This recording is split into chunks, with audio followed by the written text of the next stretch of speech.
Look at this photograph. Every time I do it makes me laugh. How did our eyes get so red?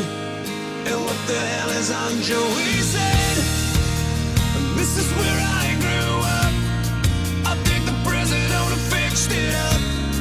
I never knew we ever went without. The second floor is hard for sneaking out. And this is where I went to school. Most of the time had better things to do. Criminal record says I'm broken twice. I must have done it half a dozen times. I wonder if it's too late. Should I go back and try to graduate? Life's better now than it was back then. If I was them, I wouldn't let me in. Oh, oh, oh, oh, God, I am. Every memory of looking out the back door. I have a photo album. Todos aquellos que tengan interés en informarse para ingresar a carreras de grado en la Universidad Católica Argentina o sobre el programa de orientación vocacional pueden hacerlo consultando el sitio www.uca.edu.ar. Ya está abierta la inscripción para el ingreso 2012.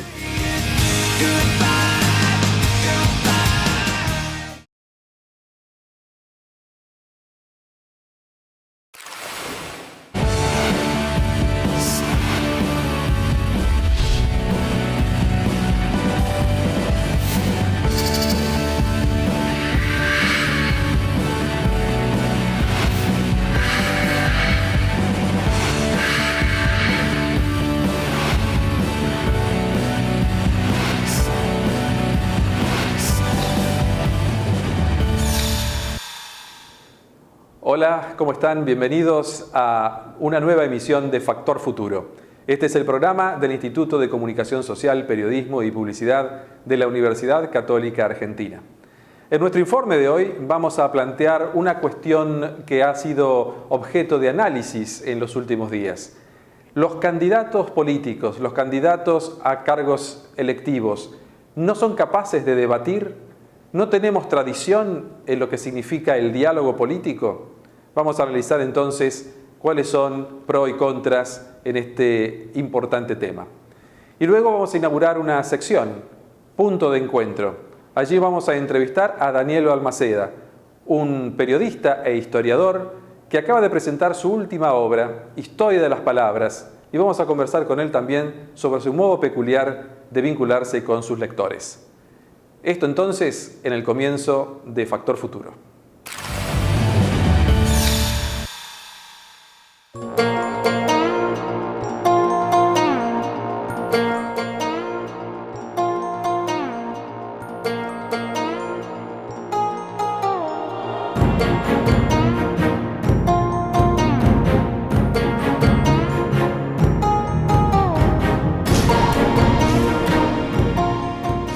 Pasaron 50 años del debate presidencial más famoso de la historia. Con una audiencia de 70 millones de espectadores, el cruce televisivo entre Richard Nixon y John Kennedy inició una nueva época del marketing político. Desde entonces, ningún candidato presidencial de los Estados Unidos faltó a la cita. En la Argentina, la silla vacía que dejó Carlos Menem al rechazar debatir con Eduardo Angelós en Tiempo Nuevo se convirtió en el símbolo de una constante en la política nacional. No debatir. Le quiero decir que es difícil, me imagino, de hacer un debate sin que exista alguien, ¿no? ¿Se anima a conversar con nosotros mientras esperamos? Sí, con mucho gusto. Pero es realmente una pena. 22 años después, en plena carrera presidencial, nada ha cambiado. Para mí es un problemón porque nos deja a nosotros, a la opinión pública, en un grado, digamos, inferior de cultura política. Nosotros no exigimos debate, pero no exigimos tampoco que los políticos se ocupen de los temas que realmente nos importan. Sería lo deseable que ocurriera, pero no hay tradición de debate entre candidatos presidenciales. La crisis de representación partidaria no contribuyó en la última década a promover la confrontación de proyectos. En muchos casos, las plataformas se transformaron en un discurso casi de ficción. lo hacen los apoderados de los partidos, llevan una plataforma a la justicia electoral que dice todo lo que van a hacer si acceden al gobierno. Por supuesto nadie la lee, ni siquiera los jueces la leen, mucho menos el electorado.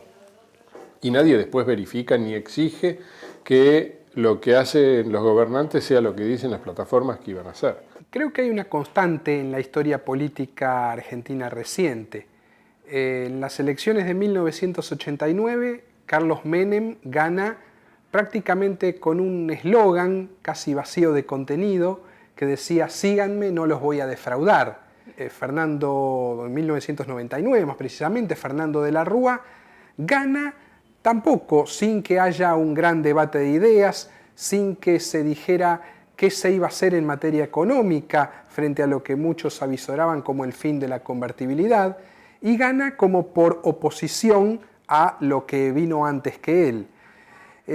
Años después, Néstor Kirchner gana las elecciones casi por descarte, como un candidato de descarte frente a Carlos Menem, sin un programa de gobierno, sin una plataforma partidaria prácticamente.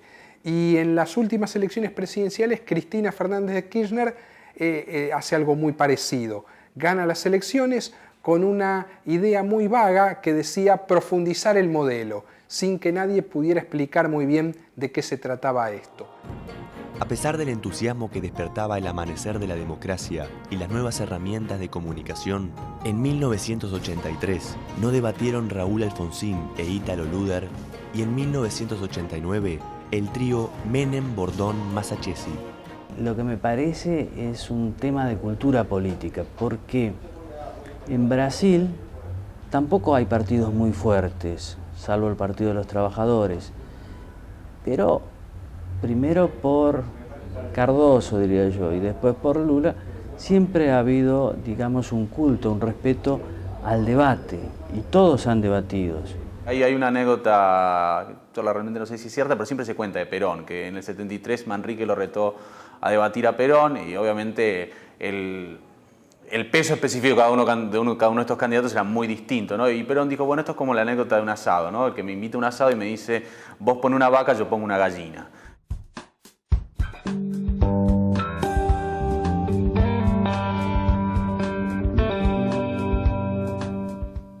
La ciudad de Buenos Aires había logrado mantener la continuidad de los debates entre los candidatos a jefe de gobierno. En 1996 se enfrentaron Fernando de la Rúa y Norberto Laporta. Lamentablemente, el 2001 fue el año del quiebre. Ni los canales de televisión ni la Universidad de Buenos Aires lograron juntar a todos en un mismo lugar. Solo se pusieron de acuerdo para una foto que apareció en el diario La Nación.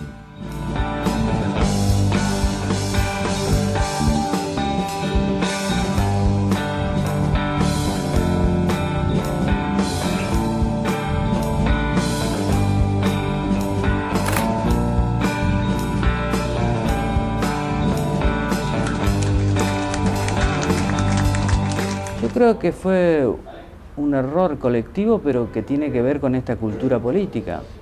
El cálculo electoral hasta ahora ha demostrado ser más fuerte que la convicción republicana de los candidatos. La provincia de Santa Fe fue un ejemplo positivo en medio de tantas resistencias. Realizó internas partidarias y Bonfatti, Rossi del CEL, candidatos a gobernador, aceptaron confrontar proyectos.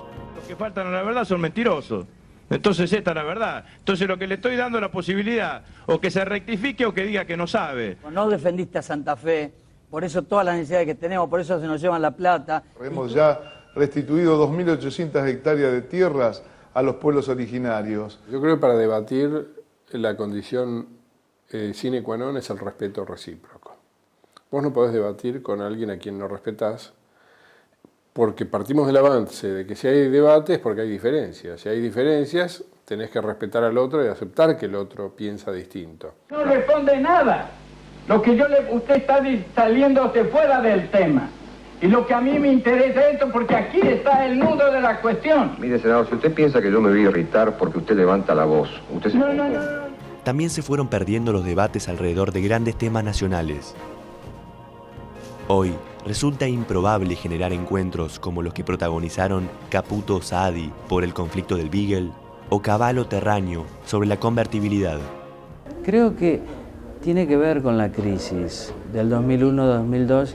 Todavía no hemos investigado ni sabemos, me parece, cuánto nos afectó. Pero había una necesidad de reconstituir la autoridad presidencial y esto hizo que se dejaran de lado algunas cuestiones. Lo que queda claro también para mí es que si no hay vocación por un debate de ideas, sino que simplemente de cara a una elección hay vocación por los instrumentos tácticos o por fórmulas clientelistas de llevar votos, se dificulta un debate de ideas y se dificulta cualquier debate formal entre candidatos. La ley de reforma política, sancionada en el año 2009, no incluyó la obligación de debatir, como existe en países como Italia, España y Francia.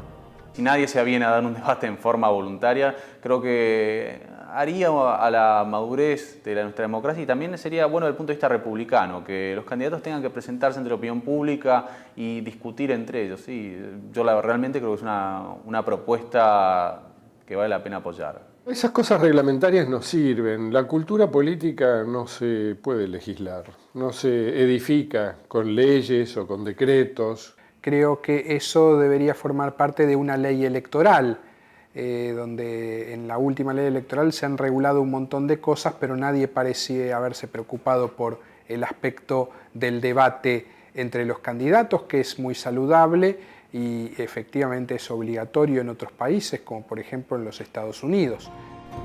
En 28 años de democracia, los roles del oficialismo y oposición se han ido intercambiando. Los que hoy quieren debatir son los mismos que ayer se negaban. Es un sistema de culpas compartidas, donde la descalificación ha reemplazado a las ideas. En ese sentido, Mujica, el presidente de Uruguay, acierta cuando dice que los argentinos tenemos que querernos más. A veces los debates o los intercambios se vuelven tan agresivos que pareciera que nos odiáramos. En esta época de Internet, el debate se ha convertido en otra cosa, en insultolandia, si vos querés, ¿no? Es como, existe sí la sucesión de insultos, de agravios, y a eso algunos le llaman debate. Instalar el compromiso del debate significaría un acto de maduración política. Las organizaciones del sector civil deberían alentar este ejercicio indispensable de comunicación ciudadana. Yo creo que sería muy deseable. Hay diputados y hay también ONGs interesadas en promover esto. Y creo que los debates son útiles no solo por una cuestión de cultura política, sino por una cuestión de efectividad, porque ahí surgen los grandes temas y pueden surgir también las grandes soluciones. Saber de política es importante aunque no les importe, escribió Giovanni Sartori. Porque la política condiciona nuestra vida y nuestra convivencia.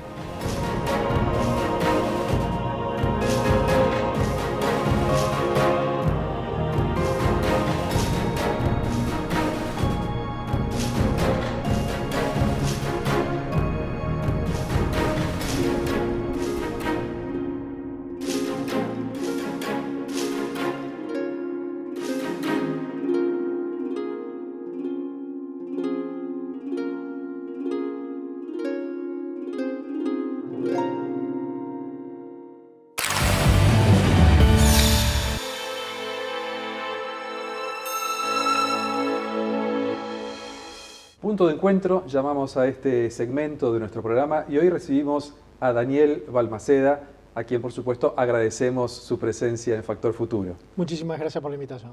Bueno, Daniel, vamos a repasar un poco cuál ha sido tu trayectoria profesional hasta ahora. Vos sos egresado justamente de la Universidad Católica Argentina. Así es, hice la tecnicatura, cuando todavía Puerto Madero era un proyecto.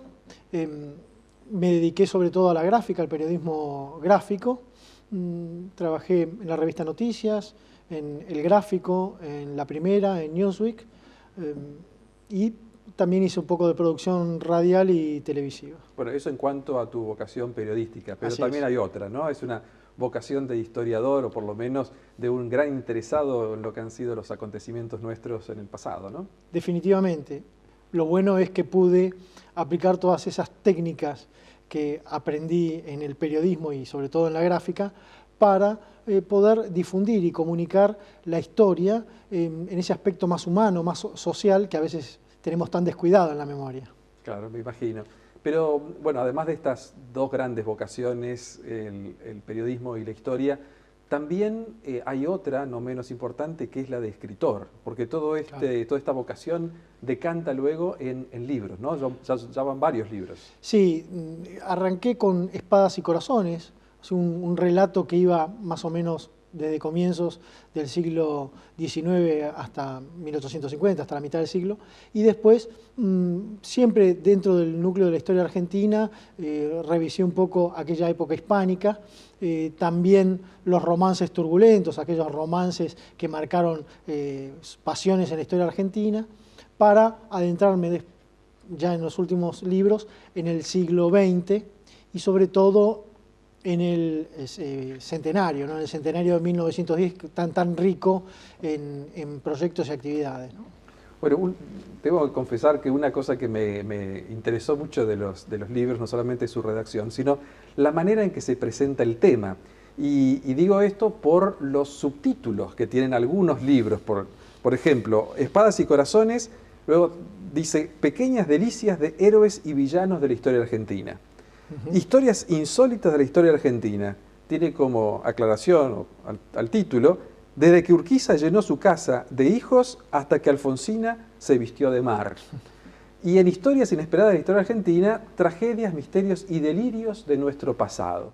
Bueno, ¿Cómo aparecen esos subtítulos? Vamos a agregar uno, que es también bastante extenso. Parecen esos títulos de libros tan antiguos, que es Oro y Espadas, desde que Pedro de Mendoza se instaló en Buenos Aires por culpa de un loco hasta 5 minutos antes de 1810. ¿No? Así es toda la bajada de ese título. En realidad lo que buscaba era tratar de homenajear aquellos títulos extensos de los libros medievales o inclusive libros del 1700 que llevaban esas bajadas tan largas, pero también guiar al lector acerca de qué va a encontrar, cuál va a ser el contenido acotado, porque en el caso de Urquiza y Alfonsina, entonces estamos hablando de un 1850 a 1920, 1930, es decir, que también lo puedo acotar en el tiempo y sirve de guía a la persona que va en busca de ese periodo, ¿no? Una cosa que también descubrí googleando a Daniel Balmaceda, es la reacción de los lectores frente a estos libros. Y esa reacción aparece muy frecuentemente en Internet, en muchas páginas de Internet, y se destaca el agradecimiento de los lectores por haber acercado temas de la historia, pero con un lenguaje muy accesible y de una manera muy interesante. ¿Cómo es esa relación que vos entablás con los lectores, supongo, a través de estos sitios? Por supuesto. Primero que nada hay que tener en cuenta que cuando uno escribe un libro no está tratando de decir lo suyo, sino tratando de que los demás entiendan lo que pretende transmitir. Es decir, siempre hay que tener en cuenta al receptor, ¿no? Más que el emisor en sí. Por eso me parece que los libros tienen esa aceptación. Está escrito de una manera que sea accesible aún para aquellas personas que no han tenido la gran pasión por los temas históricos. Y por eso es que también hemos decidido avanzar un poco en el tema de las redes sociales, ¿no? en estas nuevas técnicas o tecnologías para poder utilizar las herramientas del siglo XXI en pos de la difusión de los temas históricos. Bueno, podría decirse que sos un historiador muy vinculado y muy actualizado en las TICs, ¿no? Como se dice, las tecnologías de la información y del conocimiento. Vos tenés, además de tu página personal en Internet, tenés también un blog, ¿no? Que está vinculado al diario La Nación. Así es, en la web de la Nación hay un blog que se llama Historias Inesperadas, en donde se reflejan en manera bastante resumida, no tan académica, pero sí muy amena, pequeños datos curiosos de la historia. Además, en Twitter también es posible y es un ejercicio periodístico fantástico, porque uno tiene que titular en 140 caracteres y tratar de resolver una idea. Contar la historia en 140 caracteres y no pasarse y tratar de atraer, además, es un lindo ejercicio para el periodista. Seguramente esa relación tan fluida con el lector que podés entablar a través de los medios digitales te habrá llevado a desarrollar un nuevo libro que acabas de presentar y que se llama Historia de las Palabras. ¿Qué nos puedes contar de este libro? Bueno, Historia de las Palabras podría llegar a pensarse que es un libro de etimologías. En realidad, la etimología no es lo que abunda en ese libro, sino son relatos, porque las palabras pasan a ser protagonistas. Es decir, no estamos tratando de ver si armario pertenece al latín o al griego, sino que en su momento el armario era donde se guardaban las armas, o que la persona de confianza del rey, la persona que guardaba sus secretos, era el secretario. Y así es como encontramos una cantidad de términos, de voces, palabras que usamos en forma habitual y que podemos conocer sus historias, sus pequeñas historias, y de eso trata el libro. Se podría decir que a través de la historia de las palabras estamos también conociendo un poco la historia de nosotros mismos, ¿no? De nuestra propia identidad. Definitivamente, sobre todo los grandes aportes al español, no solo de parte de las corrientes europeas cuando llegaron a la Argentina y transformaron este español que hablamos nosotros tan particular, sino también las voces americanas, la palabra maca, tiburón, chocolate, camalote, no sé, la cantidad de voces que enriquecieron a ese idioma y que justamente lo mantienen vivo como uno de los grandes idiomas del mundo, ¿no? Bueno, ya que estamos hablando de Twitter y la historia de las palabras, a lo mejor dentro de unos años habrá que hacer una historia de las palabras que las encuentre cortadas, mutiladas. Es decir, ¿cómo compatibilizás, digamos, tu vocación de tuitero con este cuidado del lenguaje a través de la historia? Bueno, a ver, partamos de la base de que los primeros en abreviar fueron los griegos, que entre todas las abreviaciones que generaron está etcétera. Los primeros en abreviar la palabra etcétera fueron los propios griegos. Así que no estamos inventando nada cuando estamos acortando las palabras. Lo que sí tenemos que tratar es de que no se pierdan las raíces, la genética de las voces, que es lo que la enriquece. Que no queden justamente 3 o 4 palabras sueltas y que no sepamos bien cuál es su origen, porque ahí vamos a fallar y no vamos a saber cuál es el verdadero empleo, el mejor empleo y más armónico para una voz. En la investigación que dio como resultado este libro, ¿cuál fue el tema que más te sorprendió? En la investigación, ¿con qué te encontraste que antes pensabas que era diferente? Son muchos los casos, pero una breve es el asta de la bandera, que en realidad en un momento funcionaba como una lanza, ¿no? Y que cuando uno veía pequeñas lancitas tiradas por el suelo, las llamaron astillas. O sea, el astilla es justamente un asta pequeña. En los lugares donde se hacían barcos, quedaban muchas astillas en el piso, por lo tanto se los llamaba astilleros, ¿no? Y, para terminar, se remataban cosas debajo de una bandera con un asta, era subasta, debajo del asta se hacían los remates. Así que fíjate cómo una palabra como asta originó varios términos que usamos con frecuencia. A través de tu experiencia como hombre que relata historia, ¿por qué crees que hay este interés tan manifiesto de los argentinos por la historia? No solamente la historia de las palabras, ¿no? Sino también la historia de los grandes acontecimientos que marcaron la República. Yo creo que tiene mucha importancia esa necesidad de conocer nuestra identidad y que es probable que cuando surgen grandes crisis necesitemos aferrarnos a nuestra identidad, a nuestro pasado y volver a estar orgullosos de nuestra nacionalidad, de nuestros abuelos, de nuestros bisabuelos. Así que adjudico un poco a la crisis del 2001 esta efervescencia por ahondar en el pasado de nuestra querida patria.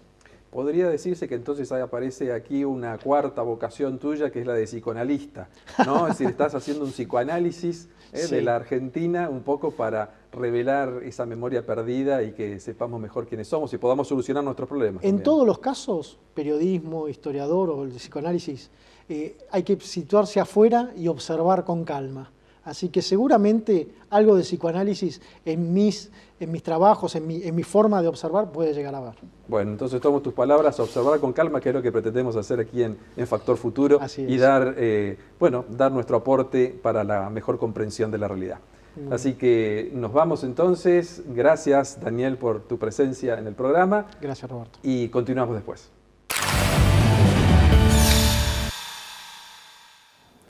Bueno, y ha sido todo por hoy. Muchísimas gracias por estar allí y los invitamos a que vuelvan la semana que viene con más Factor Futuro.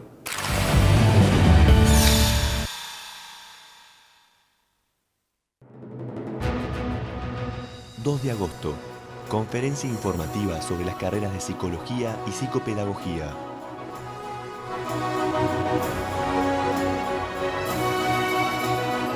3 de agosto... Taller de orientación vocacional.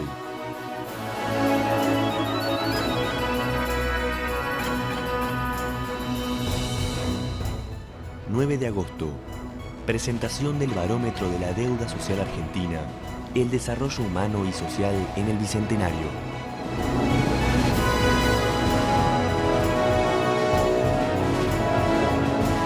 11 y 12 de agosto. Simposio Paul Ricoeur.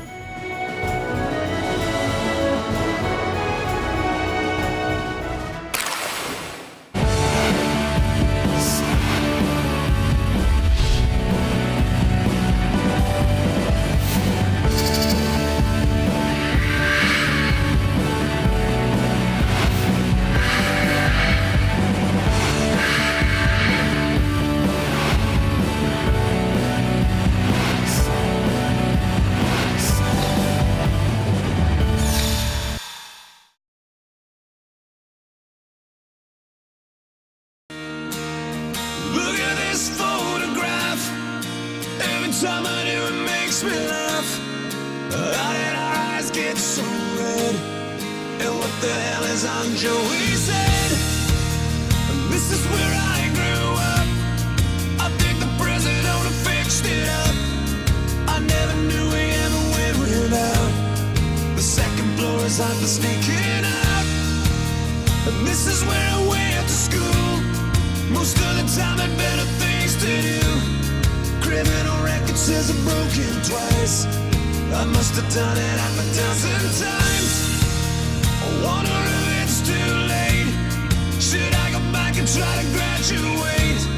Life's better now than it was back then. If I was them, I wouldn't let me in. Oh, oh, oh, oh, God, I am every memory of looking at the back. Todos aquellos que tengan interés en informarse para ingresar a carreras de grado en la Universidad Católica Argentina o sobre el programa de orientación vocacional pueden hacerlo consultando el sitio www.uca.edu.ar. Ya está abierta la inscripción para el ingreso 2012.